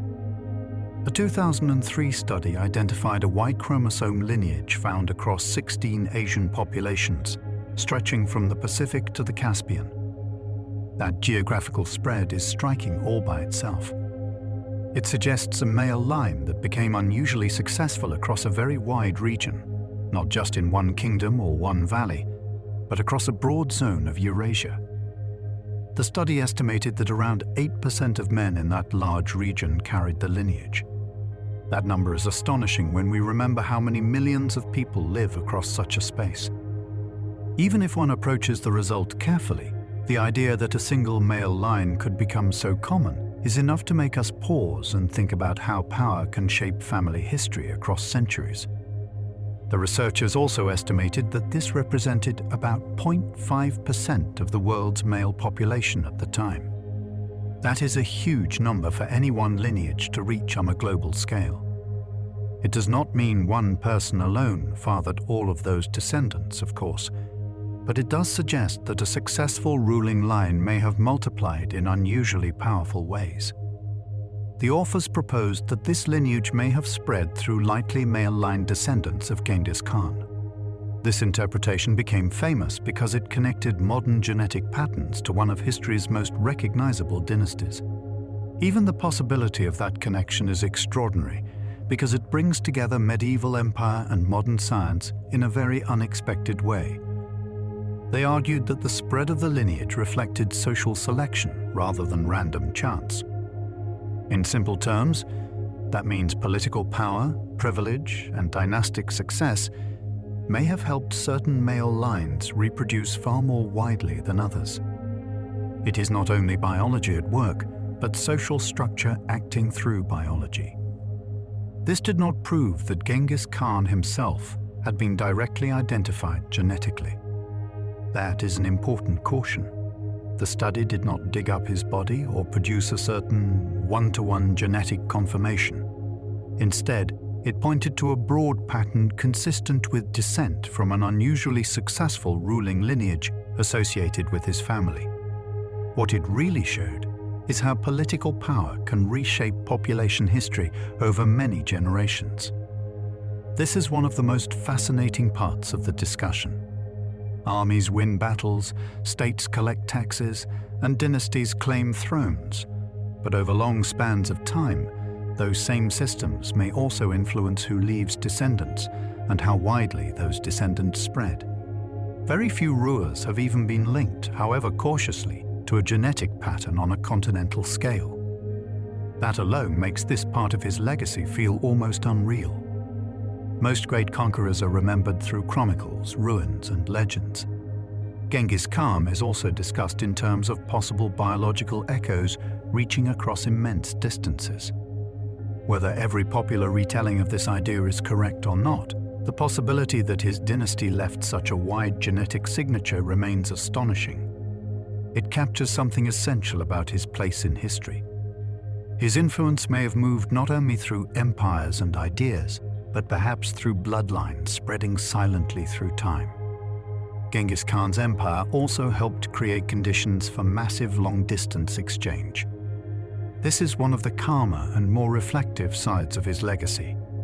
For all the destruction associated with Mongol conquest, the imperial world that followed also opened routes and connections between distant regions that had often been more separated before. The Mongol military became highly advanced in practical and technical ways. This mattered because military efficiency was not only about courage or speed.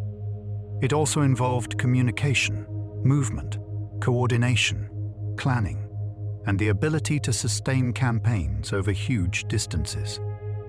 Those same skills could later support wider exchange across the empire.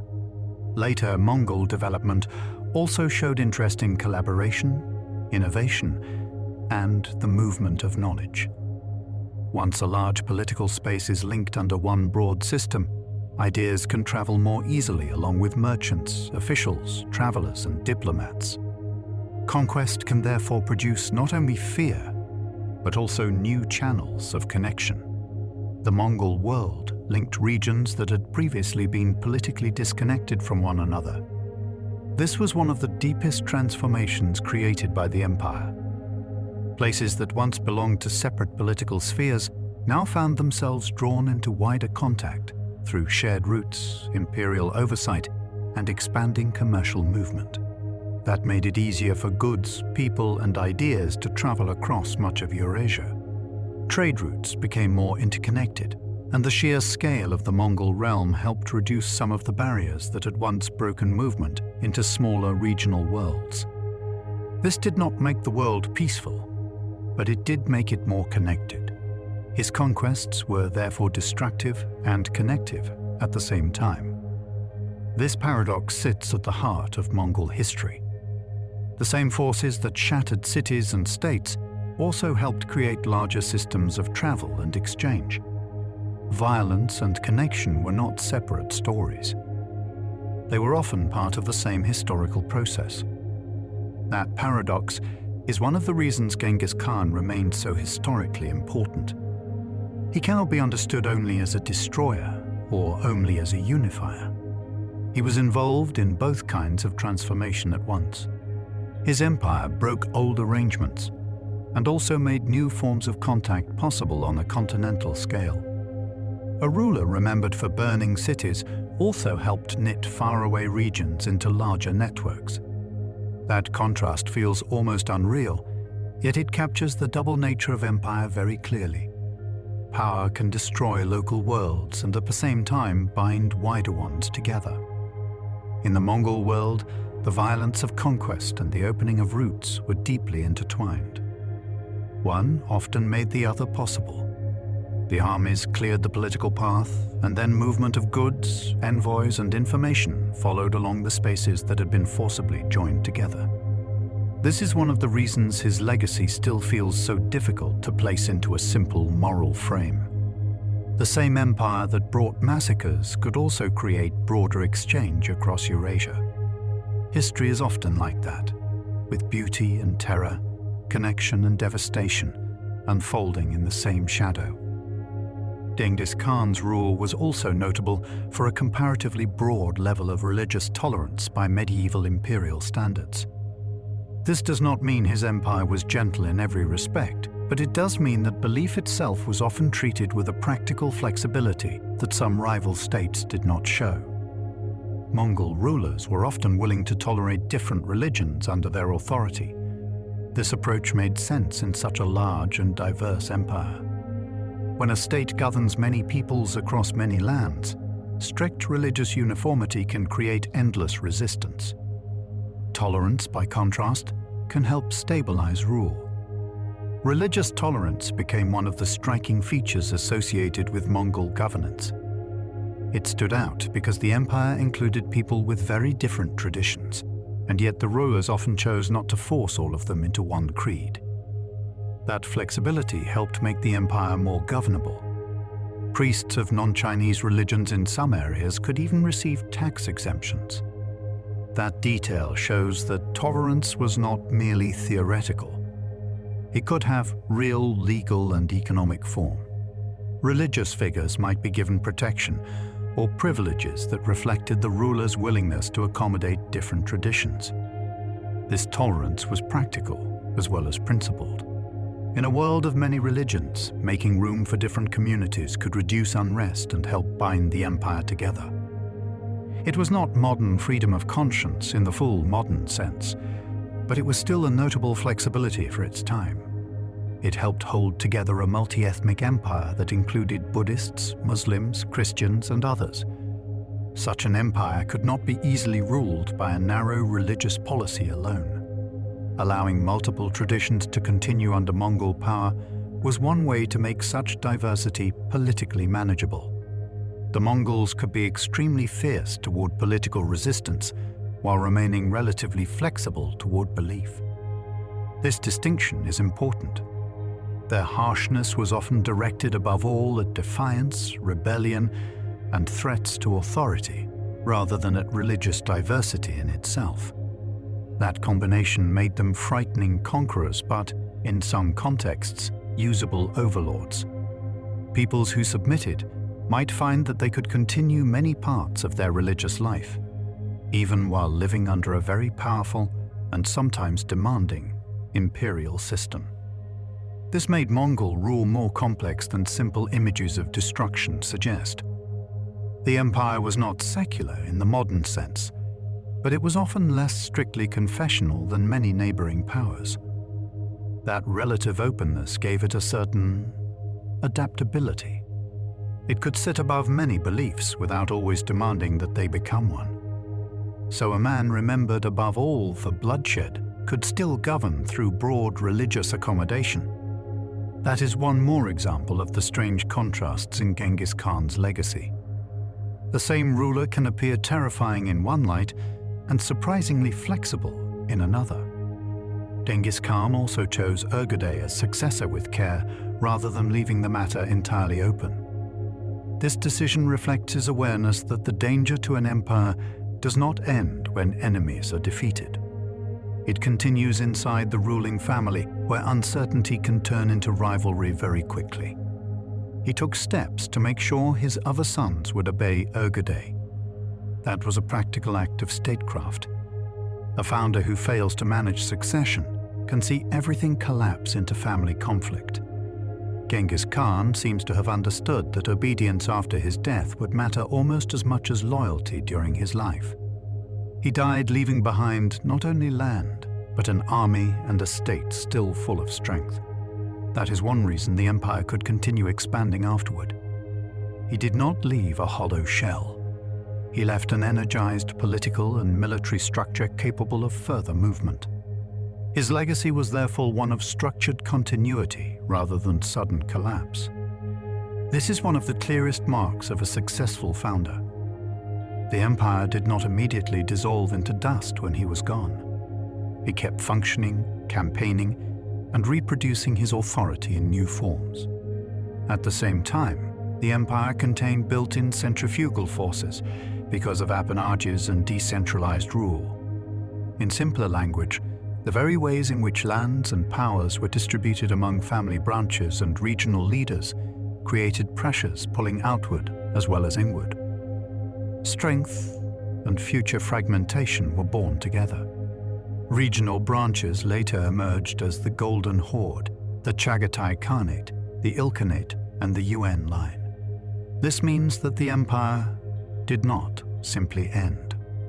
It transformed into several major successor powers, each carrying part of the original imperial inheritance in its own direction. Different successor states adapted in different ways to Chinese, Persian, Russian, and Central Asian environments. Over time, Mongol rule took on different local colors. The empire's descendants did not all remain culturally alike. They absorbed and were reshaped by the worlds they governed. Its fragmentation was therefore also evidence of its scale and flexibility. A realm large enough to spread across so many civilizations could not remain unchanged forever. Breaking into branches was, in part, a sign that it had become too vast and too entangled with many local traditions to remain one simple whole. Genghis Khan founded something large enough to stop being just one thing. That may be one of the most profound ways to describe his legacy. His creation became so big, so influential, and so regionally varied that it could no longer remain a single political form everywhere. Very few founders leave behind a realm that grows into several civilizations at once. Yet that is part of what happened here. His descendants ruled in ways that became deeply tied to the lands they occupied, so the legacy of one steppe founder spread into multiple historical worlds. The title Genghis Khan became so famous that later rulers claimed descent from him for prestige. This shows how powerful his symbolic legacy became. Long after the original empire changed shape, association with his name could still strengthen a ruler's claim to authority. Many rulers across Asia later traced lineage to him or to his commanders. Whether such claims were always exact or not, the political meaning was clear. To be linked to Genghis Khan was to connect oneself with one of the greatest traditions of power known across the region. His descendants included Kublai Khan, who later founded the Yuan dynasty in China. This fact helped show how his family's story reached far beyond the founder's own lifetime. The imperial line did not merely survive. It entered the history of major civilizations in its own right. The line of his eldest son, Jochi, became associated with what later emerged as the Golden Horde. That branch would shape the history of lands far to the west, especially across the steppe zones linked to Russia and neighboring regions. So the founder's family spread its influence in multiple major directions. His sons received appanages that evolved into large successor khanates. These grants of land and authority helped organize the empire in the short term, but they also laid the groundwork for later regional branches. The structure of inheritance itself helped shape the map of post-Genghis Eurasia. This made his family not just royal, but geopolitically productive across the continent. In other words, his dynasty did not merely rule one empire for one generation. It generated new ruling houses and new political centers across a vast range of territory. His personal dynasty outlived his original empire in several forms. That is one of the clearest reasons his legacy remained so large. Even when the United Empire weakened, the family line continued to matter in politics, memory, and legitimacy. Even centuries later, invoking descent from Genghis Khan could still help justify rule. That long afterlife of dynastic prestige is extraordinary. Most conquerors fade into memory, but his name continued to function as a living political resource. His afterlife in politics became almost as large as his life in war. That is a peaceful thought to rest on for a moment. The rider, the conqueror, the founder, did not vanish when the campaigns ended. His influence lingered in law, dynasty, memory, identity, and claims to rule across centuries. And perhaps the strangest truth of all is this: a boy born into steppe uncertainty, into loss, rivalry, and danger, became the ancestor of one of history's broadest and longest political legacies. His life began in a world of shifting camps and fragile loyalties, yet it echoed outward into continents, dynasties, and stories that still remain with us. And now, with all of that drifting softly behind us, we can let the vast grasslands, the long roads, the distant riders, and the quiet passage of centuries begin to settle. The story can grow still now, as if it is moving farther away across the horizon, becoming softer and softer, until it rests somewhere out in the dark, under a calm and open sky.